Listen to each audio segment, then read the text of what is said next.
योजनाओं को शुरू करवाया जा सके। वहीं देखिए, बिहार में अब जमीन विवाद के मामलों पर लगाम लगेगी, क्योंकि खेतीहर जमीन की विवाद को सुलझाने की दिशा में राज्य सरकार ने कदम बढ़ाया है। जल्द ही चकबंदी के जरिए किसानों के अलग अलग जगहों की खेती की जमीन को एक ही जगह किया जाएगा। सरकार के इस पहल से किसानों को फायदा तो होगा ही, साथ ही जमीनी विवाद में भी काफी कमी आएगी।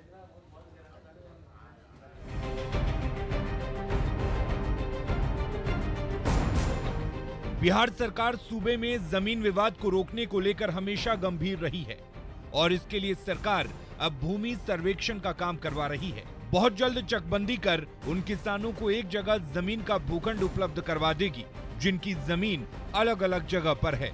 IIT रुड़की से आई टीम ने भूमि सर्वेक्षण का काम भी लगभग पूरा कर लिया है। तो माननीय मुख्यमंत्री जी के द्वारा 7-8 वर्ष पहले से इस पर एरियल सर्वे किया गया, फिर अभी हम लोग उसका फिजिकल सर्वे कर रहे हैं और अब खतियान बांटने की स्थिति में हम लोग आ गए हैं। 40 राजस्व गांवों का खतियान हमारा बन चुका है। खतियान जब बट जाएगा तो चकबंदी भी हम लागू करेंगे। चकबंदी लागू करने से ये होगा कि वो चकबंदी गाँवों में लगेगा, न कि नगर पंचायत, नगर पालिका और नगर निगम में नहीं लगेगा। और वो जोत की जमीन का सीमांकन होगा, चकबंदी होगा, जिससे बड़ा प्लॉट बनेगा और किसानों की जोताई बुआई में उसको लाभ मिलेगा। 7 साल पहले शुरू की गई इस कोशिश के बाद न सिर्फ भूमि विवाद में कमी आएगी, बल्कि किसान चाहे तो अपनी जमीन को किराए पर दे सकेंगे, जमीन को बेच सकेंगे। किसान जो कुछ करना चाहे वो बिना किसी विवाद के अपने जमीन पर कर सकेंगे। और इस काम को तेजी से करने के लिए IIT रुड़की की टीम के द्वारा एक ऐप भी तैयार किया जा रहा है। वैसे हम एक पोर्टल तैयार करेंगे, उस पोर्टल पे वो रिकॉर्ड आ जाएगा और सीधे किसान को लाभ मिलेगा। वो अपना जमीन उस पोर्टल पे डालेगा कि ये 10 एकड़ का, 2 एकड़ का, 6 एकड़ का मेरा प्लॉट है, इस प्लॉट को मैं किराए पे लगाना चाहता हूँ, इस प्लॉट को मैं बिक्री करना चाहता हूँ। तो जो उसको लेने वाले लोग हैं डायरेक्ट उस नंबर पे जा करके बात करेंगे, बिचौलिए का इसमें से हकमारी समाप्त होगा और किसानों को डायरेक्ट लाभ मिलेगा, डायरेक्ट उसका मुआवजा मिलेगा। ये लाभ मिलने वाला है। अब ये जानना जरूरी है कि चकबंदी क्या है। तो आपको बता दें कि किसान का अगर 10 जगह जमीन के छोटे छोटे टुकड़े हैं तो उसको एक जगह लाकर उस किसान को चक के रूप में दे दिया जाता है। इसमें सबसे बड़ी बात यह है कि उसमें कमर्शियल और रेट देखा जाता है। साथ ही हर जमीन पर जाने के लिए सड़क पानी की व्यवस्था रहती है।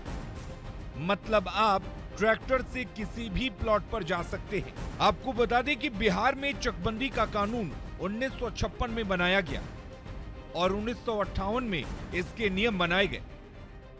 नियम बनाए जाने के बाद बिहार में 1970-71 में चकबंदी पर काम शुरू हुआ।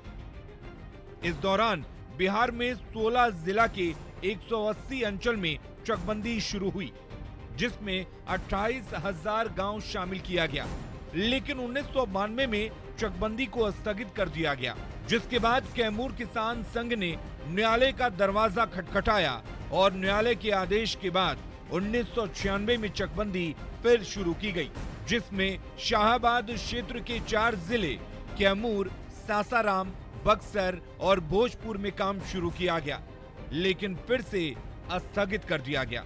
अब एक बार फिर सरकार डिजिटल तरीके से चकबंदी करा रही है और बहुत जल्द IIT रुड़की के 200 तकनीकी कर्मियों की टीम बिहार आकर चकबंदी के लिए सॉफ्टवेयर बनाने पर काम शुरू कर देगी। अमित कुमार, न्यूज़ 18, पटना। विशेष राज्य के दर्जे के मुद्दे पर